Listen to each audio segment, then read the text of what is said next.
Hello viewers, welcome to my channel all cooking fusion BD. আজকে আমি আপনাদেরকে দারুণ মজার কাশ্মীরি আমের আচারের রেসিপি শেয়ার করব। তো ভিউয়ার্স, ভালো লাগলে আমার চ্যানেলটিকে সাবস্ক্রাইব করবেন এবং পাশে থাকা বেল বাটনে ক্লিক করে অলে ক্লিক করে দেবেন, যাতে আমার পরবর্তী ভিডিও সবার আগে পৌঁছে যায় আপনার কাছে। তো এর জন্যই প্রথমে আমি নিয়ে নিচ্ছি কাঁচা আমগুলোকে আমি ভালোভাবে ধুয়ে নেব। এরপর এর গায়ে থেকে চোচাগুলোকে ফেলে এগুলোকে সুন্দর মতো টুকরো করে নেব। যে যার পছন্দ মতো টুকরো করে নিতে পারেন, তো আমি এইভাবে টুকরো করে নিয়েছি।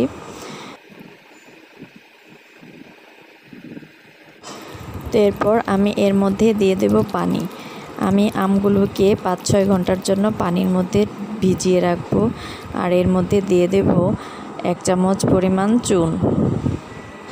আমরা যে পান খাওয়ার জন্য চুন ব্যবহার করি, এখানে সেই চুনটি ব্যবহার করেছি। তো আমি চুন দিয়ে পানির সাথে ভালোভাবে মিশিয়ে নিচ্ছি। তো আমার 5-6 ঘন্টা পর আমটা ভিজিয়ে রাখার পর এই অবস্থা হয়েছে। এরপর আমি এগুলোকে খুব ভালোভাবে ধুয়ে নেব। তো আমার পরিষ্কার করে ধোয়া হয়ে গেছে। এরপর আমি এগুলোকে একটি বাটির মধ্যে উঠিয়ে রাখবো এবং ফ্যানের নিচে রেখে দেব। এরপর আমি একটি প্যানের মধ্যে দিয়ে দিচ্ছি চিনি। চিনিটা যার যার পছন্দ অনুযায়ী দিয়ে নিতে পারেন। এর মধ্যে দিয়ে দেব পানি। চিনিটাকে কিছুক্ষণ জাল করে নেওয়ার পর আমি এর মধ্যে দিয়ে দেব সামান্য একটু লাল ফুড কালার। এটা অপশনাল, আপনি চাইলে নাও দিতে পারেন। তো দেওয়ার পর আমি এর মধ্যে দিয়ে দেব আদাটাকে আমি এভাবে কেটে নিয়েছি। তো আমার পানিটা যখন সম্পূর্ণ বলক চলে আসবে, তখন আমি এর মধ্যে টুকরো করে রাখা আমগুলো দিয়ে দেব। এরপর এর মধ্যে দিয়ে দেব স্বাদ অনুযায়ী লবণ। দিয়ে ভালোভাবে নেড়েচেড়ে আমি এটাকে ঢাকনা দিয়ে কিছুক্ষণের জন্য রান্না করব। কিছুক্ষণ পরপর ঢাকনাটা খুলে দেখতে হবে যাতে নিচে লেগে না যায়। তো আমি খুব বেশিক্ষণ ঢাকনা দিয়ে রাখবো না। কিছুক্ষণ ঢাকনা দেওয়ার পর আবার খুলে আমি এমনি এটাকে জাল করে নেব।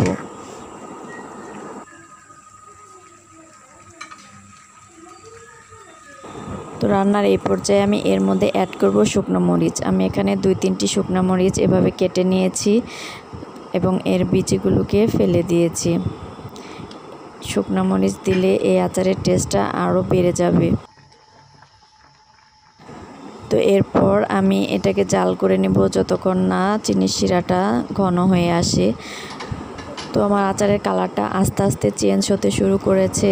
তো রান্নার এই পর্যায়ে আমি এখানে 1/2 কাপ পরিমাণ সিরকা বা ভিনেগার ব্যবহার করছি। এটা কেউ চাইলে নাও ব্যবহার করতে পারেন যদি সংরক্ষণ করতে না চান।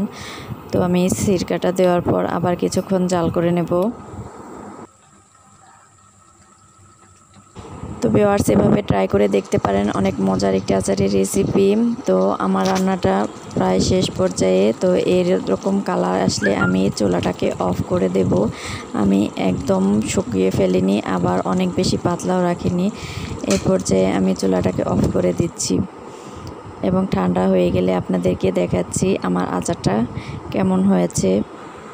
তো ভিউয়ার্স, দেখতেই পাচ্ছেন কতটা লোভনীয় এবং কতটা সুন্দর একটা কালার এসেছে।